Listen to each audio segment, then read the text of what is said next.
आपका हमारे YouTube channel चक दे India में स्वागत है। आज का हमारा टॉपिक है राज्य के नीति निर्देशक तत्व से संबंधित महत्वपूर्ण अनुच्छेद।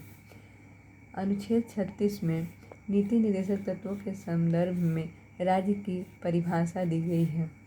अनुच्छेद 37 में न्यायालय द्वारा प्रवर्तनीय न होना बताया गया है।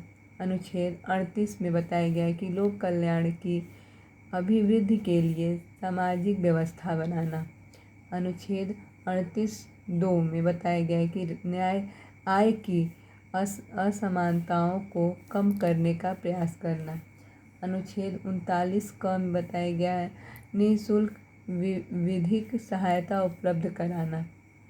अनुच्छेद 39(ख) बताता है कि समुदाय के भौतिक संसाधनों का स्वामित्व व नियंत्रण। अनुच्छेद 39(घ) में बताया गया है कि पुरुषों व स्त्रियों दोनों को समान कार्य के लिए समान वेतन देना। अनुच्छेद 39(अंग) बताता है कि पुरुष और स्त्री कर्मकारों के स्वास्थ्य व शक्ति का दुरुपयोग न हो। अनुच्छेद 40 में कहा गया कि ग्राम पंचायतों का गठन। अनुच्छेद 41 बताता है कुछ दशाओं में काम, शिक्षा व लोक सहायता पाने का अधिकार। अनुच्छेद 42 में बताया गया है कि काम की न्याय संगत एवं मानवोचित दशाएं तथा प्रसूति सहायता। अनुच्छेद 43 कर्मकारों के लिए निर्वाह मजदूरी के बारे में बताया गया है।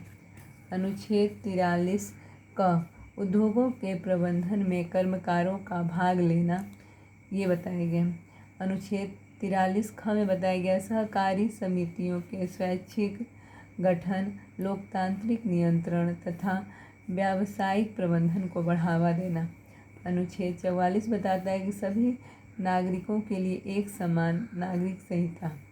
अनुच्छेद 45 में कहा गया है कि 6 वर्ष से कम आयु के बच्चों के लिए निःशुल्क व अनिवार्य शिक्षा का प्रावधान। अनुच्छेद 46 बताता है कि SC/ST दुर्बल वर्गों के शैक्षिक व आर्थिक हितों की अभिवृद्धि। अनुच्छेद 47 में बताया गया है शोषण स्तर और जीवन स्तर तथा लोक स्वास्थ्य में सुधार तथा हानिकारक नशीले पदार्थों के उपभोग पर प्रतिबंध। अनुच्छेद 48 में बताया गया है गायों, बछड़ों तथा अन्य दुधारू पशुओं के वध पर प्रतिबंध। अनुच्छेद 48(क) बताता है पर्यावरण का संरक्षण व संवर्धन और वन तथा वन्य जीवों की रक्षा। अनुच्छेद 49 में बताया गया है कि राष्ट्रीय महत्व के कलात्मक या ऐतिहासिक अभिरुचि वाले स्मारकों या स्थानों या वस्तुओं का संरक्षण करना। अनुच्छेद 50 में बताया गया है कार्यपालिका से न्यायपालिका का पृथक्करण। अनुच्छेद 51 में बताया गया है अंतर्राष्ट्रीय शांति और सुरक्षा की अभिवृद्धि। राज्य के नीति निर्देशक सिद्धांत एक ऐसा चेक है जो बैंक की सुविधा अनुसार अदा किया जाता है। यह कथन किसने कहा है? तो KT शाह का ये कथन है। KT शाह ने यह कहा है।